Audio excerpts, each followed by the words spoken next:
बिस्मिल्लाहिर्रहमानिर्रहीम। आज हमने इस यूनिट का लास्ट टॉपिक स्टार्ट करना है और अहम तरीन टॉपिक है इक्विलिब्रियम। इसमें हम इक्विलिब्रियम के बारे में पढ़ेंगे कि इक्विलिब्रियम यानी तवाज़ुन क्या होता है, फिर इक्विलिब्रियम कायम करने के लिए किसी जिस्म को इक्विलिब्रियम में लाने के लिए शर्तें कौन सी हैं और फिर इक्विलिब्रियम की हालतें कौन सी हैं। आज हम सिर्फ इक्विलिब्रियम और उसकी शराइत के बारे में पढ़ेंगे। कल इंशाअल्लाह अज़ीज़ हम इसकी हालतों के बारे में पढ़ेंगे। इक्विलिब्रियम होता क्या है उसको समझने के लिए अगर मैं मिसाल दूं, आपने बाज़ औक़ात अगर आप सर्कस देखने जाएं या ड्रामों में या मूवीज़ में अगर आप सर्कस देखें तो आपने देखा होगा कि एक शख्स जो है वो एक रस्सी के ऊपर चल रहा है और रस्सी के ऊपर चलते हुए या तो उसने अपने हाथों में कोई बहुत बड़ा डंडा सा थामा हुआ है या उसने अपने हाथों को फैलाया हुआ है।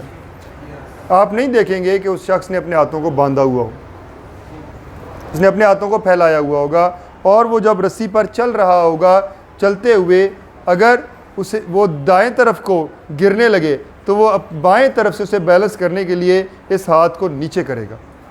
इस हाथ का वज़न जो है वो नीचे की तरफ जाएगा तो वो दाएं तरफ को बैलेंस हो जाएगा। और अगर वो बाएं तरफ को गिरने लगे तो वो दाएं हाथ की मदद से अपने हाथ को बैलेंस करने की कोशिश करेगा।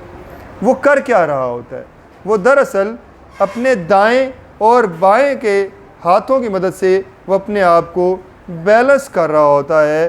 वो एक ऐसी कंडीशन में चल रहा होता है कि ना उसका वज़न दाएं तरफ को जाए ना बाएं तरफ को, बल्कि दरमियान में उस रस्सी के ही ऊपर रहे। समझ आ गई बात? तो वो जो कंडीशन है, वो जो सूरत हाल है, उसे हम इक्विलिब्रियम या तवाज़ुन बोलते हैं। अब सवाल ये पैदा होता है, क्या रस्सी पर चलने वाला ही इक्विलिब्रियम में होता है या बाकी बहुत सारी बॉडीज़ भी इक्विलिब्रियम में हो सकती हैं या होती हैं? तो उसका जवाब ये है कि बहुत सारे अजसाम या बहुत सारी बॉडीज़ जो हैं वो इक्विलिब्रियम में होती हैं, लेकिन इक्विलिब्रियम में होगी वही बॉडी जो उसकी शर्तों को पूरा करेगी। जैसे आप कोई ताल्लुक़ कायम करने जा रहे हो या आप कोई पार्टनरशिप करने जा रहे हो तो आप उसके लिए कुछ शराइत रखते हैं, तो वो शराइत जब पूरी होती हैं तो फिर वो पार्टनरशिप कायम हो जाती है। तो इसी तरह इक्विलिब्रियम के लिए भी शराइत हैं, दो शराइत हैं। उन दो शराइत को जब कोई जिस्म पूरा कर लेता है तो वो बॉडी जो है वो ऑटोमेटिकली इक्विलिब्रियम में आ जाती है। सवाल, इक्विलिब्रियम क्या है? Define equilibrium. A body is said to be in equilibrium, कि किसी जिस्म को आप इक्विलिब्रियम में कहेंगे if no net force act on it, अगर उस पर कोई नेट फोर्स एक्ट ना करे। अगर उस पर कोई नेट फोर्स एक्ट ना करे तो उसे हम क्या कहेंगे? वो किस में होगी? इक्विलिब्रियम में। किस में होगी? इक्विलिब्रियम में। किस में होगी? इक्विलिब्रियम नहीं है, इक्विलिब्रियम है। ठीक है, तो इसको हम अलग-अलग नहीं पढ़ते, हम इसे इक्विलिब्रियम बोलते हैं। ठीक हो गया? इसे ज़रा पॉज कर दो। तो ये इक्विलिब्रियम है। अब इस डेफिनेशन को, तारीफ़ को हम समझ भी लेते हैं। यहाँ तक तो हमें बात समझ आती है कि कोई जिस्म इक्विलिब्रियम में होगा अगर नो नेट फोर्स। ये नेट फोर्स को हमने समझना है, इसको हमने पहले भी पढ़ा था। कब पढ़ा था? थर्ड यूनिट में। और कहाँ पे पढ़ा था? न्यूटन्स फर्स्ट लॉ में। वो येलो कलर का एक बॉक्स था, मैंने नेट फोर्स की डेफिनेशन का निशान लगवाया था। नेट फोर्स, एक बॉडी पर बहुत सारी फोर्सेस एक्ट कर रही होती हैं और आप उन तमाम फोर्सेस को सम अप कर दें, जमा कर दें, तो जो रिजल्टेंट फोर्स आ रही होगी वो उसकी नेट फोर्स होगी। समझ आ रही है बात? दोबारा सुन लें। एक बॉडी पर बहुत सारी फोर्सेस एक्ट कर रही हैं, अमल कर रही हैं। आप उन तमाम फोर्सेस को हेड टू टेल रूल से ऐड कर लें, तमाम फोर्सेस को, उनकी मैग्नीट्यूड्स ऐड कर लें। रिजल्टेंट जो है वो ज़ीरो आ जाए तो फिर आप कहेंगे कि नेट फोर्स नो हो गई, कोई नेट फोर्स उस पर अमल नहीं कर रही। तमाम फोर्सेस को एडअप करें तो जो रिजल्टेंट है वो नेट फोर्स है, और अगर वो नेट फोर्स 0 आ जाए तो फिर आप कहते हैं कि उस बॉडी पर कोई नेट फोर्स अमल नहीं करता। अब इसको समझा कैसे जाए? देखें, मेरे पास एक ये बॉडी है और इस बॉडी पर एक फोर्स, अगर इधर को सिर्फ एक फोर्स लगाई जाए जिसे मैं F1 कहता हूं, तो ये बॉडी किधर को जाएगी? इधर को, ठीक है। और अगर ये फोर्स मैं हटा देता हूं और बॉडी पर इधर को फोर्स लगाता हूं जिसे मैं F2 कहता हूं, तो बॉडी किधर को जाएगी? इधर को। और अगर मैं इधर भी फोर्स लगाऊं और इधर भी फोर्स लगाऊं, तो अब बॉडी किधर को जाएगी? बॉडी कहीं नहीं जाएगी। अगर ये दोनों फोर्सेस इक्वल हों तो ये बॉडी कहीं नहीं जाएगी। इसको आप यूँ समझ सकते हैं, ये पकड़िएगा ज़रा, ये इस तरह, अगर मैं इस मार्कर पर इधर को भी फोर्स अप्लाई कर रहा हूँ और इधर को भी फोर्स अप्लाई कर रहा हूँ, दोनों फोर्सेस अप्लाई कर रहा हूँ और दोनों बराबर हैं। अगर दाएं हाथ से लगाई जाने वाली फोर्स ज़्यादा हो तो बॉडी इधर चली जाएगी, और अगर बाएं हाथ से लगाई जाने वाली फोर्स ज़्यादा हो तो बॉडी इधर चली जाएगी। लेकिन अगर दोनों बराबर हो तो ये बॉडी इक्विलिब्रियम में रहेगी। क्यों? क्योंकि जितनी फोर्स दाएं हाथ से लगा रहा हूँ वो इफ़ेक्ट को कैंसिल कर रही है बाएं हाथ के फोर्स के। ठीक हो गया? ये भी पकड़ें। इसको आप यूँ भी समझ सकते हैं, आप दोनों हाथों को यूँ एडजस्ट कर लें और फिर आप दाएं हाथ से भी फोर्स लगाएं और बाएं हाथ से भी फोर्स लगाएं, दोनों साइड्स पर आप फोर्स लगाएं और ज़ोर लगाएं, खींचें। किधर को आपका हाथ जाता है? ना दाएं जाएगा ना बाएं जाएगा। ठीक हो गया? आपका हाथ कहीं भी नहीं जाएगा। इसका मतलब जितनी फोर्स आप दाएं तरफ से लगा रहे थे उतनी ही फोर्स आप बाएं तरफ से लगा रहे थे, तो दोनों फोर्सेस एक दूसरे के इफेक्ट को कैंसिल कर रही थी। इसको मैथमेटिकली हम कैसे करेंगे? देखें, बिल फर्ज मैं कहता हूँ ये जो मेरी फोर्स F1 है, ये F1 फोर्स 40 न्यूटन है और F2 फोर्स ये भी 40 न्यूटन है। इन दोनों को आप एड अप करेंगे। अब दोनों एक ही डायरेक्शन में या ऑपोजिट डायरेक्शन में है? ऑपोजिट। एक दाएं तरफ को एक बाएं तरफ को है, ऑपोजिट डायरेक्शन है, तो फिर एक के साथ साइन पॉजिटिव आएगा और एक के साथ साइन नेगेटिव। अब मुझे बताएं 40 न्यूटन और 40 न्यूटन प्लस माइनस ये 0 न्यूटन, तो यहाँ पर आपके पास नेट फोर्स क्या आ गई? 0। जब ऐसी कंडीशन हो जाएगी तो बॉडी आपकी इक्विलिब्रियम में होगी। जब ऐसी कंडीशन हो तो बॉडी आपकी, क्लियर होगी बात? यहाँ तक कोई इशू? इक्विलिब्रियम समझ आ गया? इक्विलिब्रियम क्या होता है कि जब कोई बॉडी जो है वो इक्विलिब्रियम में होगी कि अगर उस पर कोई नेट फोर्स अमल ना कर रही हो। अब आप इस किताब को देखें जो बैग पे पड़ी है। अब किताब का वज़न किधर को है? मुझे दिखा दें। इस किताब का वज़न किधर को है? नीचे को। तो ये नीचे नहीं जा रही, इसका वज़न नीचे को है, यानी वेट, वो वेट वाली फोर्स किधर को है? डाउनवर्ड। और हाथ से मैं अपने हाथ से फोर्स किधर को लगा रहा हूँ? अपवर्ड। तो दोनों एक दूसरे को बैलेंस कर रही हैं। तो ये बॉडी इक्विलिब्रियम में आ गई। अब ये दो एग्जांपल से देख के ये लगता है कि जब भी कोई बॉडी एट रेस्ट होगी, रुकी हुई होगी, जैसे ये कूलर पीछे पड़ा हुआ है, तो आप कहेंगे ये इक्विलिब्रियम में है। सवाल ये पैदा होता है कि क्या कोई ऐसा जिस्म भी है जो हरकत में हो मगर इक्विलिब्रियम में हो? कि ऐसा जिस्म जो हरकत में हो मगर इक्विलिब्रियम में हो।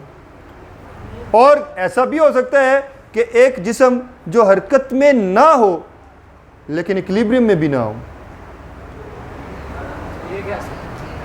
बात समझ आ रही है? सवाल समझ आ रहा है? आप देखें कूलर पड़ा हुआ है, वो हरकत में नहीं है, वो रेस्ट में है, लेकिन वो इक्विलिब्रियम में है। तो कोई ऐसी बॉडी जो रेस्ट में हो, हरकत नहीं कर रही लेकिन इक्विलिब्रियम में नहीं है, और कोई ऐसी बॉडी जो हरकत कर रही है मगर इक्विलिब्रियम में है। ये सवाल आप लोगों के लिए है। आप गूगल पे बहुत सारा टाइम गुजारते हैं, व्हाट्सएप पे, फेसबुक पर, टिकटॉक पर, इंस्टाग्राम पर, तो आपने ये जो वीडियो जब मैं अपलोड कर दूंगा आपने दोबारा इस वीडियो को देखना है और इसी सवाल को आपने गूगल पे ढूंढना है। आप एक एक एग्जाम्पल ढूंढ के लाएं कि वो कौन सी बॉडी होगी, किस वक्त होगी, कि वो कौन सा जिस्म है जो हरकत नहीं कर रहा होगा मगर वो इक्विलिब्रियम में भी नहीं होगा, और कौन सा जिस्म है जो हरकत कर रहा होगा और इक्विलिब्रियम में होगा। कोई भी बॉडी हो सकती है, लेकिन उसकी कंडीशन क्या है, किस हालत में होगा कि ये कंडीशन क्लियर हो रही होगी। सवाल आपको मिल गया? ठीक हो गया। अब हम आते हैं कंडीशंस फॉर इक्विलिब्रियम की तरफ। हाँ जी, ये हम देख लेते हैं। ये ताहा निम्न है। हाँ जी, ये ताहा कल वाला बनाकर लाया है, वो सेंटर ऑफ ग्रेविटी वाला। ये आपने एक रेगुलर शेप बनाया हुआ है, लेकिन खैर उसने सेंटर ऑफ ग्रेविटी का निकालने की कोशिश अपनी तरफ से मुकम्मल की है। ठीक है, तो ये बड़ी अच्छी काविश है, शाबाश बेटा जी। आगे हम आते हैं कंडीशन फॉर इक्विलिब्रियम की तरफ। मैंने कहा था इक्विलिब्रियम की दो शर्तें हैं। पहली शर्त को पहली शर्त बोलेंगे और दूसरी शर्त को शर्त के अंदर है क्या, ये अब हमने देखना है कि पहली शर्त में क्या है और दूसरी शर्त में क्या है। पहली शर्त तो यही है कि एक जिस्म पर अमल करने वाली तमाम फोर्सेस को आप सम करें और उसका रिजल्टेंट ज़ीरो आ जाए तो पहली कंडीशन पूरी हो जाती है। मैं कहता हूँ एक बॉडी पर बहुत सारी फोर्सेस अमल कर रही थी। F1 फोर्स है, F2 फोर्स है, F3 फोर्स है, F4 फोर्स है, F5 फोर्स है और सो ऑन, ये Fn फोर्स है। Fn का मतलब नहीं पता कितनी है, 6 भी हो सकती हैं, 6000 भी हो सकती हैं, 6 लाख भी हो सकती हैं। ठीक है, बहुत सारी फोर्सेस हैं। इन सबको आप एडअप कर लें, जमा कर लें और रिजल्ट आपके पास अगर ज़ीरो आ जाए तो बॉडी आपकी इक्विलिब्रियम में होगी। अब इसको थोड़ा सा सिंप्लीफाई करके लिखें तो मैं कहता हूं, ऐसे लिखूंगा इसको। ये जो निशान है इसे सिग्मा बोलते हैं, सिग्मा, और ये समिशन का निशान है, सम का। अगर किसी क्वांटिटी के साथ ये निशान आ जाए तो इसका मतलब है वो तमाम क्वांटिटी को आप जमा कर रहे हैं। देखें, ये बहुत सारी फोर्सेस थी ना, उनको जमा किया हुआ था तो उनकी जगह मैंने सिग्मा लिख दिया, सिग्मा एफ, कि एक बॉडी पर एक्ट होने वाली तमाम फोर्सेस का सम वो किसके बराबर आ जाए, ज़ीरो। इसको एक और तरीके से भी हम हाईलाइट कर सकते हैं कि हम इनको कह दें कि जो F1 x कंपोनेंट है, F2x है, F3x है, यानी उसके तमाम, आप बुक में देखेंगे तमाम x कंपोनेंट्स को ऐड कर लें या उसके तमाम y कंपोनेंट्स को। हमने रेजोल्यूशन ऑफ फोर्सेस में पढ़ा कि एक फ़ोर्स को जब आप रिजॉल्व करते हैं, ये फोर्स F है, इसको जब आप रिजॉल्व करेंगे उसके दो कंपोनेंट आपको मिलते थे, Fx एंड Fy।